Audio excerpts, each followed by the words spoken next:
We're now going to look at placing some basic overall dimensions on our office building here. What we're going to show is the overall vertical width there and the horizontal length of the building. Now, we're in the Home tab at the moment, and we're just checking our layers here. We're going to make sure that we're on the DIMS layer, and then we're going to go to our Annotate tab to start annotating or dimensioning our drawing. Now, we're going to utilize the training dimension style, which is already there and set current. We set that previously, and we're going to utilize the dimensions here. Now, I'm just going to create a linear dimension initially, which is this one here. Make sure, though, that you have your object snaps on to specify your extension line origins. That way, when you snap, you know that you will snap exactly and get an exact dimension. So we go here to the corner of our building here, like so. We go here to this corner here. Notice I'm just clicking on each object snap. Make sure you don't get the hatch in error. Now, a trick here, if we just back step once, if I hit escape and just come out of that dimension there, what we can do is we can actually freeze our hatch layer for the moment.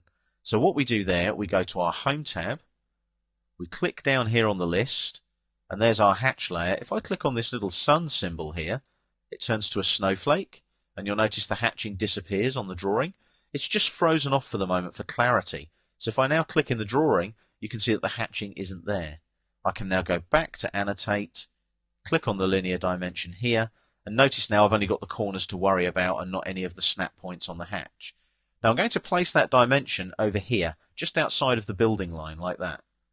Looks a bit weird though. You can't see the arrowheads, and also as well you can't see the dimension text. Don't worry about that. We're going to annotatively scale it. Let's do the same again. Linear dimension at the top here. Make sure you might get a node snap. Don't worry, that is a good point because it picks up the origin of the dimension. And then here, like so, there's our two dimensions. They look a bit odd at the moment, but don't worry about that. Notice here on the command line it's telling us that the dimension text there is 8,000, which is what it should be. Now what we do is we go to our A3 Landscape tab here. So we're going to the model space. There's our general arrangement. Now you'll remember we made this office twice as big when we rescaled the limits previously. Our general arrangement now, our scale needs to change. So we double click here, and what we're going to do, we're going to just double click and edit that text there to 1 to 100. So we delete the 50, just using our in-place text editor, enter twice to finish. Okay, we double click inside the viewport to scale our viewport like so. We then go down here, there's our viewport scale there, we make it 1 to 100, and what you'll see now is it scales, and I can pan that now, and I can get those dimensions on the drawing like so. I'm just going to bring that down ever so slightly. Make sure you don't impinge on the text there, it looks a bit horrible otherwise. Double click outside the viewport now, and everything fits in the viewport, but the text on the dimensions there still looks weird. Don't worry. Back to the Model tab, we're going to select this dimension and this dimension. We're going to right click and go to Properties. And what we're going to do, we're going to add an annotative dimension scale to them. So at the moment, is it an annotative dimension style? No, it's not. It says that there. So what we do is we say yes to that. We say that yes, we want it annotative, like so. Okay? At the moment, the annotative scale is 1 to 1.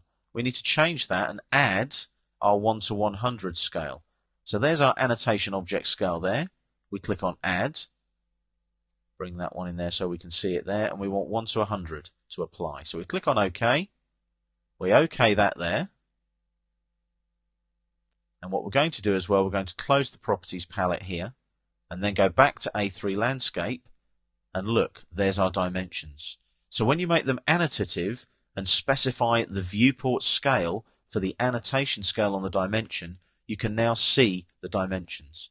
What I'm going to do there is I'm just going to double click in here slightly. I'm just going to pan a little bit more. You can see that I can be very precise here. I'm just going to bring that down ever so slightly so it's just above there. Double click outside to deactivate the viewport. Go to Model. And what I need to do is bring this down. So I click here. Click on the central grip there and just bring it down slightly to there. Hit Escape to deselect. Go back to the A3 Landscape tab. And you can see there that it just fits. It's not quite, but we can easily tweak that slightly later.